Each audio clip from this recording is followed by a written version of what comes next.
Slayer.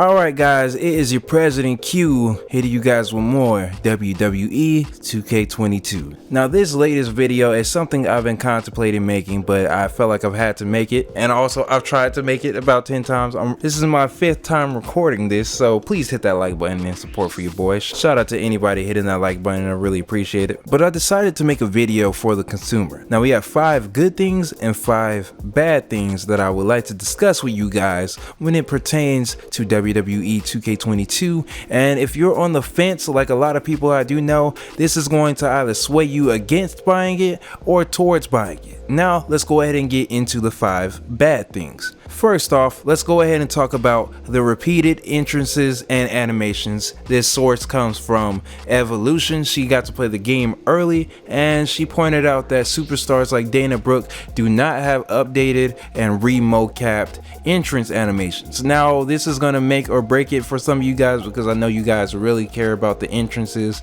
but also when it comes to the moves, there's going to be moves that have been repeated from probably like 2K14 and brought all the way over, some back from the Ukes era. You're going to be seeing moves that come from that era repeated over and over, and supposedly some of these moves will be redundant, which means they will be in other people's move sets. So be ready to see a bunch of the same generic neck breakers, a bunch of the same float over DDTs. You guys know what I'm talking about. All of those will be in the game, and it looks like they're going to be on plenty of superstars, so keep an eye out for redundance. Now if you aren't a fan of that, then yeah, this is really gonna hurt the stock value of this game.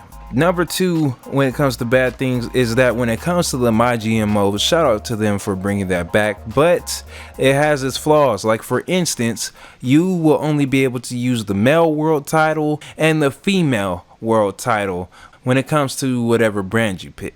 So this means NXT, NXT UK, Raw, SmackDown, doesn't matter. You can only use the world title and the women's world title as your 2 belts. You won't be able to use any tag, any minor belts. So no Intercontinental, no US, none of that, which is really weird of a decision for them to do.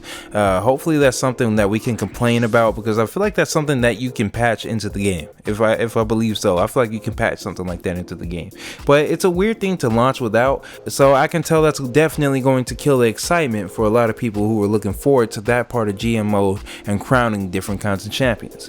Number 3 on the list of bad things is there's a 100 create a wrestler limit. So that means for you people who like to make giant leagues, giant storylines, or download just a bunch of people to make the giant rumbles, well, you will not be able to do that simply because there's a 100 creator wrestler limit. And also on the side of that, there's also 1,000 image limit. So you can only have 1,000 images, which means that pertains to titles, entrances, your clothing, your arenas. All of that will only be able to have 1,000 unique logos. Oh yeah, that also includes your face textures. So if you're like me and you use face textures, that also applies. Now for me, not really a big deal. I never really go over maybe like 30 wrestlers. So yeah, I'm an old head. I only use about 30 different wrestlers that I download. But I know for a lot of you download a lot of people, and that might be a deal breaker for you. Now don't blame 2K for this. This actually has to do with the limits that Xbox and PlayStation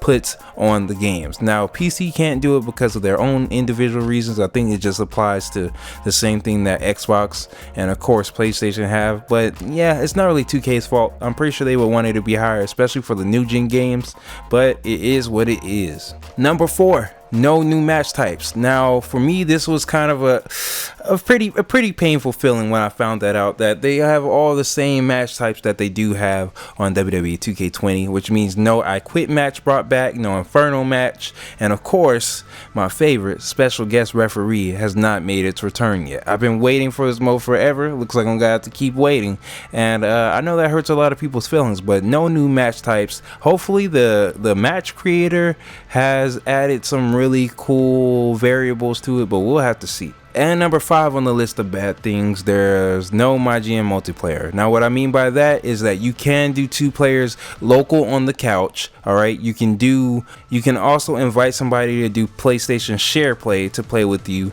So that will be a thing, and you can also get somebody to do it through Steam on the computer. But if you own an Xbox, and hell, if it comes out for the Switch, then you're basically abandoned. You're only going to be able to play couch co-op or couch versus, I guess, and that's the only way you'll be able to play my GM mode. Now for me, gross. I can't believe they actually released the game without online in 2022. How do you let my GM not have online? I don't know, it's weird to me. But it looks like my GM is going to have his steps back, but there are some pluses.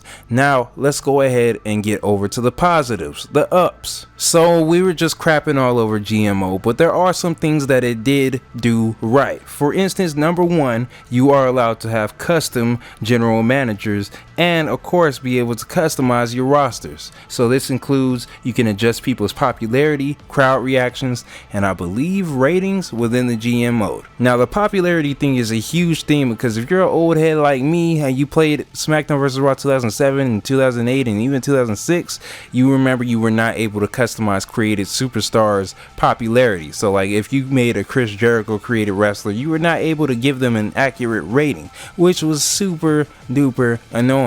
Now you'll be able to do that, which is awesome for people like me who use these custom wrestlers. And the custom GM thing, that's also a huge addition because now you'll be able to role play, or you'll be able to just kind of get more immersed if you want to use your own person, because now you can use people like Vicky Guerrero as a created wrestler, or my man Teddy Long as another created wrestler, or even John Laurinaitis, Mick Foley, whoever you want as a created wrestler, and be able to role play or just have them in the game as a GM, which is pretty fun. I don't know about you, but I like it. Number two is something that we thought we were going to be complaining about a lot, but turns out it's very different than what we had first imagined, and I'm talking about the roster. So people like Keith Lee, people like John Morrison, Jeff Hardy will all make the cut, even Samoa Joe, I believe. So there's a lot of superstars that have already been released or left the company for AEW that will be in the game and will be able to use them,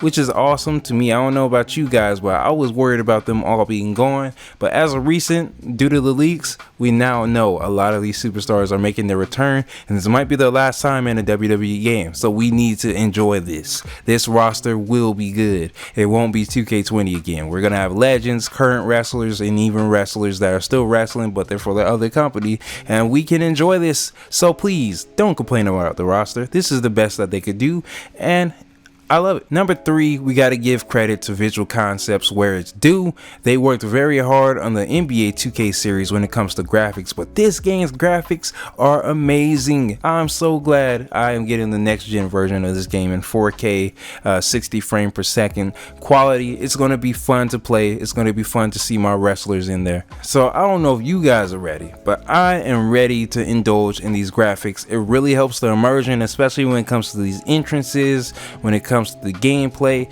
just all around. Graphics do matter when it comes to sports games, if you ask me. Now, is it 100% of the deal? Of course not, but it is a decent amount of the deal, and us having immersion, that's going to help us out a lot. Number four on the list of good things, there will now be 8 players online. So now if you are a multiplayer head like me and you like playing with either your fans or your friends, now you'll be able to get 8 players going. Of course, no cross-gen, of course, no cross-platform, but at least you'll be able to get 8 people online, whatever console you're playing with, and you will be able to have some fun. Now for me, this is going to be a blast. I can't wait because I have a big friend group and we're all idiots, so I can only imagine there's going to be a lot of chaos. And also a little bit tidbit, they have upgraded the gameplay engine and made it more immersive, made it blend together well. A lot of the animations and a lot of the combat flows very well now, and according to every content creator that has gotten their hands on the game, they have thoroughly enjoyed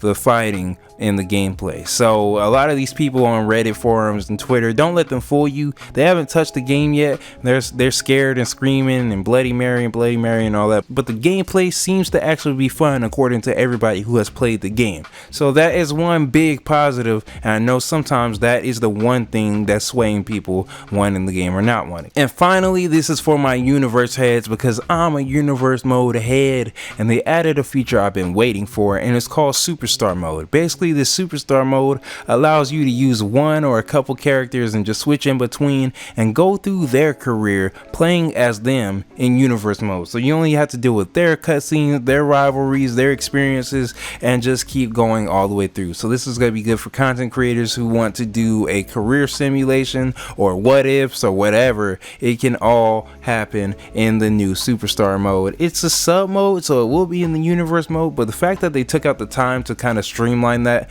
and make it an easier experience and more accessible to newcomers, it's going to help a lot, especially for me, because I'm really only going to be using a few wrestlers really in my universe mode, so it's going to save me a lot of time. But other than that, let me know guys down below if this has helped you decide if you were going to buy the game or not buy the game. Hey, hit that like button because I put in a lot of work. Like I said, I re-recorded this thing about like 5 or 6 times, so I'm just glad you guys are finally getting to hear this.